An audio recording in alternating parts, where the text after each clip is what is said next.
1. On the last Monday before Christmas 2009, I awoke on the couch in our living room to the sound of the front door slamming shut.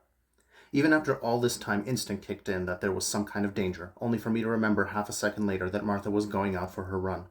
Back in the summer, she had told me she was going to start running at the crack of dawn. She'd asked me if I wanted to participate as well, but I used the excuse of working in consistent hours, which wouldn't allow me to have a routine running schedule.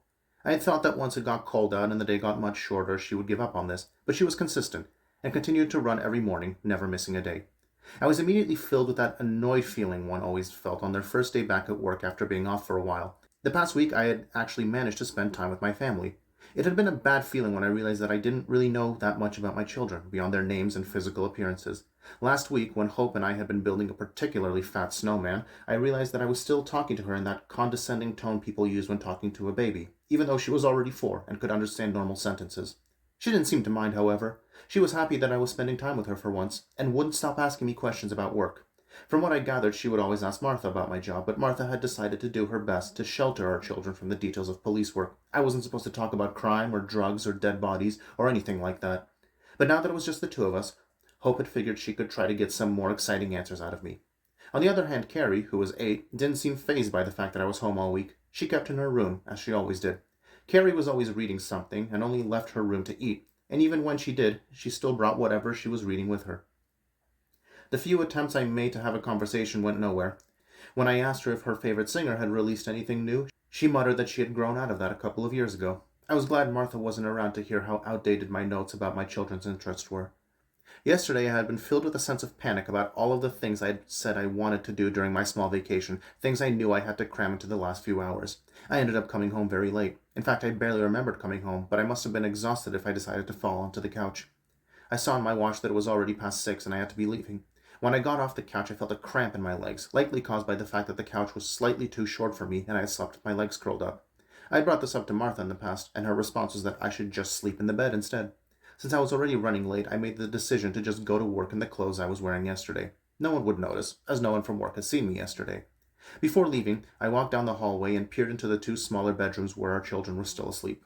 In the kitchen there was a half-full pot of coffee from the day before, which I poured into a mug and drank in seconds, as I didn't have time to put on a fresh one. Just as I was putting the now empty mug away, I noticed that my phone was on the counter. That's right, I had left it at home the night before. When I looked at it, I saw that Dennis had called, just 10 minutes ago. I must have slept right through it. I listened to the voicemail and found out that someone had reported finding a dead body at the edge of town. I sighed. I had hoped that my first day back would be uneventful so I could ease back into things, but it looked as though this quiet year was about to come to a grim end. The act of putting shoes on took more energy than I liked. If I told Martha about this, her natural response would be that I should just be joining her on these runs she was taking at sunrise. Sometimes I wondered whether she was trying to get in better shape so she could leave me. As I straightened up, I caught a glimpse of myself in the mirror. Despite having gone through a physical ordeal the night before, I was still looking out of shape. And old. By now I had gotten used to my hair turning gray, at least the parts of it that weren't disappearing entirely.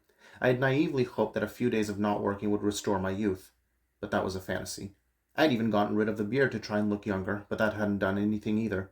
I knew the real reason I was aging was because I wasn't sleeping much. My green eyes were encircled by bright red veins that were bursting, a clear sign that I wasn't taking care of myself. As I looked for other aspects of myself to hate, I noticed that I was frowning. Hope had asked me about that the other day. She was still at the age where a child is filled with a sense of wonder, and she couldn't understand why I was always frowning. I didn't have a good answer for that. I wished I could be as blissfully happy as her. As I drove towards the northeast end of town, I ended up stopping to buy an actual warm coffee, as well as a muffin. I had sworn off donuts when I first joined the force because I refused to be what people expected me to be. The road to the edge of town was a narrow path that was technically classified as a highway, even though it was only one lane in each direction. The paint used to indicate where each lane ended had faded years ago, and the road was defiled with long cracks that caused my car to continuously bounce up slightly. Off to the side were flat fields, several miles in each direction, covered by a thin blanket of snow. In the distance were bare trees which did their best to block out the first rays of sunlight on the horizon. As the road turned to the left, I hit another bump, which caused me to let go of my muffin as I gripped the steering wheel with both hands. It disintegrated in the air and sprinkled my shirt with crumbs. I tried my best not to get annoyed, as I knew I would have to be focused on the work ahead. When I arrived at the crime scene, I was surprised to see Dennis there. There were 2 police cars parked at the side of the road, their lights still flashing, illuminating the dark sky with alternating bursts of blue and red. There was also a large truck parked a little further up the road. And then there was the sign. Here, at the edge of the town, were two large wooden beams with a sign nailed to them which read, "Welcome to Appleton, population," and then a faded number underneath, which the town had stopped repainting due to the number always changing. "There you are," said Dennis as I got out of the car. Dennis had always looked old, ever since I had first joined 10 years ago. He always gave off the impression of an elementary teacher who had given up telling his students to behave, but today he looked particularly defeated. I knew it was probably because of the body. Crimes like this were rare here, and when they happened it was a grim reminder of the kind of job we had signed up for. Dennis was standing with another officer who I couldn't recognize due to how dark it still was.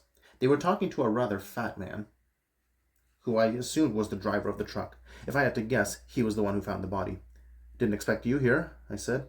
I realized I had gotten out of the car with my coffee, and it was too late to hide it. I noticed it at the same time as Dennis did, when his eyes tilted down and his thick eyebrows shot in the opposite direction, causing the snow to fall out of them and land in his mustache, which itself was already coated in snow. "Oh, I see you were in a hurry to get here," he said. I frowned. "The victim's already dead. They're not going anywhere," I replied. Dennis looked like he wanted to say something in response, but he stayed quiet. Then he frowned and pointed at my shirt. "You got something there," he said. "Some kind of stain." I looked down and saw a small purplish blotch on my shirt. "Shit," I said as I licked my finger and tried to smear it. I dropped my muffin while I was driving. The jam had already dried into the white fabric. Or was that the jam? Maybe this was from yesterday and I hadn't noticed. "So where is it?" I asked a moment later. "Come," he said, and motioned me towards the sign. I should have been prepared for what I saw, but I was still taken aback. The welcome sign that I had seen hundreds of times throughout my life and was burned into my brain now had a body nailed to it. It was a woman. She was pinned to the left beam with nails going through her feet and her right hand, which hung by her side. Her left hand had been stretched out across the top of the sign and then nailed in place, her palm hovering over welcome. "Jesus," I said. "Yeah," Dennis said. "It's fucked up." I looked over at the truck driver who was still being questioned. The officer's voice sounded like Ross. "That the guy who found her?" "Yep," Dennis said. "Called it in less than an hour ago. Said he almost swerved into the ditch when he saw the sign." The woman was naked, and it was clear by the bluish tint of her skin that she had frozen to death. I looked around the fields, but it was still too dark to see anything. "How close is the nearest house, do you think?" I asked. Dennis thought. "Not sure.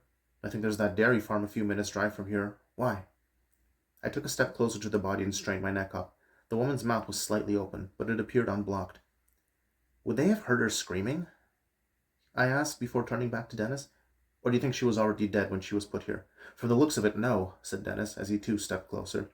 "No immediately visible wounds beside the nails. We'll see. Maybe Joel will find something."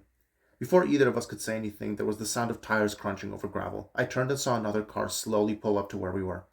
"I can take care of this," I said as I began to make my way over. The last thing we needed was someone showing up right now and getting in the way. "Wait," said Dennis. "He's one of ours." Dennis claimed the car belonged to a cop, but the man who stepped out of the driver's seat wasn't anyone I had ever met before. "One of ours?" I asked Dennis. "Yeah, he joined the team last week while you were gone. I told you before you left, we're having someone transferred over."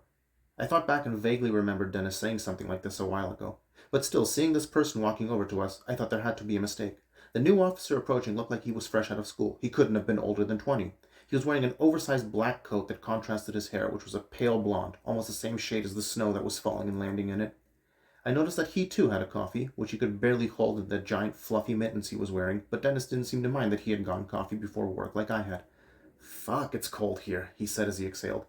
"George, this is Evan," Dennis said, introducing us. "Evan, George." "Hi," Evan said, but he wasn't looking at me. He had just noticed the body and was staring up at it in amazement. And then he started laughing.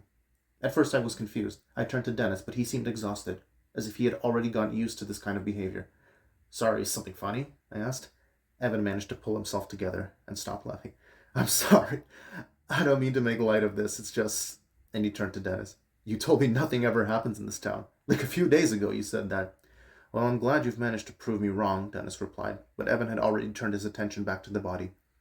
He took a few steps closer and started rummaging through his pocket before pulling out his phone. He raised it up, and a flash of light briefly illuminated the scene. "Are you fucking serious?" I asked. I turned to Dennis in disbelief, but he just shook his head. "Is he..." I began to ask again. "Don't," Dennis whispered quietly. Evan seemed to have not even heard us as he put his phone away. Before he could say or do anything else, the other officer came over. I was right, it was Ross, who had begun growing the thinnest wisp of a mustache while I was gone to appear slightly over. Ross was typically the thinnest person in our office, but out here no one would have guessed, as he was bundled in so many layers that had made him the fattest of us. "Looks like his story checks out," he said in his unusually high voice, looking back at the truck driver who was standing further away. Says he takes this road a couple times a week. That the guy who found her? Evan asked, peering over at the driver. No one answered him. Do you want to bring him in, just in case? Ross asked. We might as well, said Dennis. See if you can call the employer, confirm that this is normal. Do you have an alibi for yesterday? He says he was sleeping, Ross said with a shrug. Can anyone confirm that? Evan asked, before Dennis could give an answer. Dennis turned to him and looked like he wanted to say something unprofessional, but he managed to restrain himself. We'll bring him back to the station, but for what it's worth, I doubt it was him. Why, because he's too fat to lift her up? Evan asked. Okay, that's enough, Dennis said. While they bickered, I walked back over to the sign and stared up at the body again. The victim's hair was a mess, the result of the wind blowing at it for hours. Recognize her? Evan had somehow materialized right beside me. No, I said. Why? He shrugged. Figured it's a small town. Everyone knows each other. I think that's just an expression. We don't literally all know each other. But he wasn't listening. His eyes narrowed as he stared up at the body. Does it look like she's pointing at something? The hand which was raised across the sign had one finger extended out, while the others were all curled down. I don't know, I said. Could be that's just how the hand was before she died. Could be, he said. Or she could be pointing at something. I looked in the direction that the finger was apparently pointing at. There was nothing. Nothing but empty fields, and even though it was too dark, I knew the city was just on the horizon. Maybe, I said.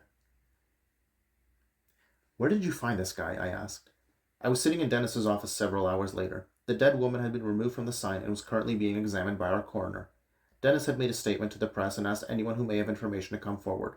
As of now, we had been unable to identify who the woman was. I owed somebody a favor, Dennis replied as he lit a cigarette. Dennis still smoked indoors, and I had never seen him angrier than when someone made the mistake of telling him he wasn't supposed to do that. I wondered whether Evan had done this last week, or if he thought the idea of Dennis smoking at work was amusing. I know he seems a little obnoxious, but I was told that professionalism aside, he is good at the actual job, Dennis continued. I turned and looked out the window where I could see Evan at his new desk. He appeared to be scribbling something down on a notepad. What do you think about what we saw this morning? He asked. I turned back to Dennis. I don't know what to think, I said. I was trying my best to put the woman out of my mind. We're going to need to solve this one fast, said Dennis, gritting his teeth. The last thing we need around Christmas is people worrying about a murderer on the loose. Suddenly, there was a knock on the door. Dennis looked up and nodded. Evan walked in and immediately sat down on the chair beside me. I was glad he had left the door slightly ajar. I had never gotten used to Dennis chain-smoking in his office. It was something he seemed to only do when he was stressed, and given what he had just said about Christmas panic, I imagined that this was a bad day for him. Wanted to see me? Evan asked.